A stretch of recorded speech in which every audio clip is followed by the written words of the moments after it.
L'actualité de Chap ce soir, c'est le restaurant Le Crocodile à Strasbourg, une étoile au guide Michelin.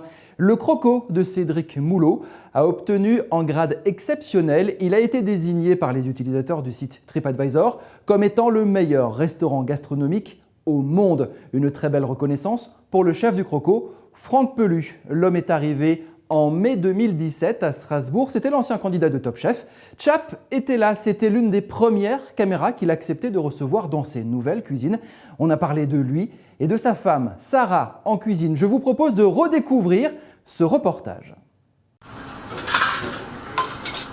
C'est vrai que j'ai une belle cote de popularité ici à Strasbourg.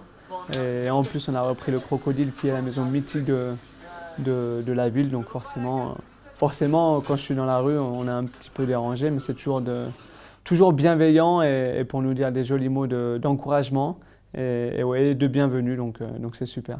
Non, Franck Pelu, c'est pas du tout devenu une marque, c'est juste que voilà, c'est encore dû à l'effet de la médiatisation. Je pense que ça va s'estomper avec le temps et j'espère que justement mes plats vont prendre le dessus sur le nom, c'est ça le plus important. Donc, maîtresse de maison, pour moi, ça veut dire beaucoup plus que directrice de salle, puisque je vais recevoir tous mes hôtes comme s'ils venaient chez moi. La touche Sarah, c'est quoi? Le sourire? C'est ce qui fait toute la différence? différence? Le sourire, l'amour, la féminité. Voilà. La féminité? Oui. Intéressant ça dans un monde de mecs. Oui, c'est important des femmes dans ce monde.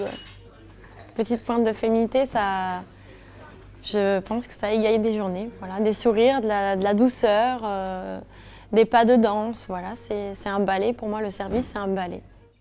Oui, ma touche en cuisine, c'est vrai que ça va être la légèreté des goûts et l'acidité. Voilà, j'aime bien les plats très graphiques également. Pour moi, je porte beaucoup d'importance au visuel. J'espère pouvoir retravailler la tradition et la gastronomie alsacienne du mieux que je puisse. C'est vrai que je porte une grande importance à revisiter ce terroir qui est magnifique. Je ne connais pas encore très bien la cuisine alsacienne et c'est justement mon leitmotiv. J'ai vraiment envie de foncer dans cette cuisine et voilà, d'en tirer le meilleur et de me l'approprier. Pour la rentrée, j'aimerais vraiment forcément revisiter le foie gras, qui est typiquement alsacien, mais vraiment sur une version beaucoup plus moderne et beaucoup plus inattendue. Et voilà, et les pot-au-feu alsaciens, le bake-off que je suis en train de retravailler également, qui va arriver pour la rentrée. Voilà quelques plats traditionnels qu'on va revisiter.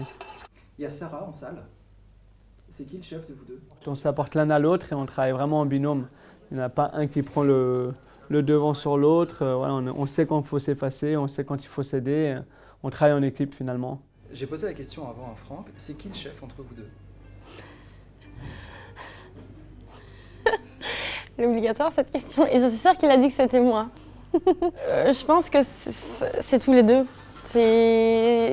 On décide tout à deux. On écrit une carte à deux. Moi, je vais lui donner des idées parce que je suis assez rêveuse. C'est vraiment Franck et Sarah. C'est pas Franck ou Sarah, c'est une équipe. Voilà.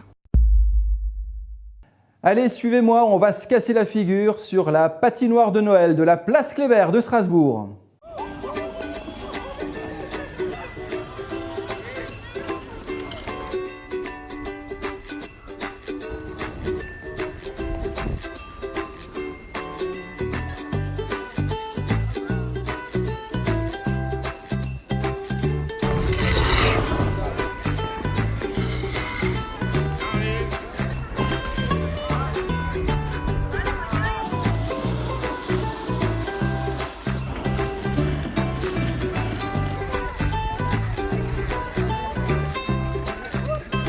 Elle est comment cette patinoire? Stylé!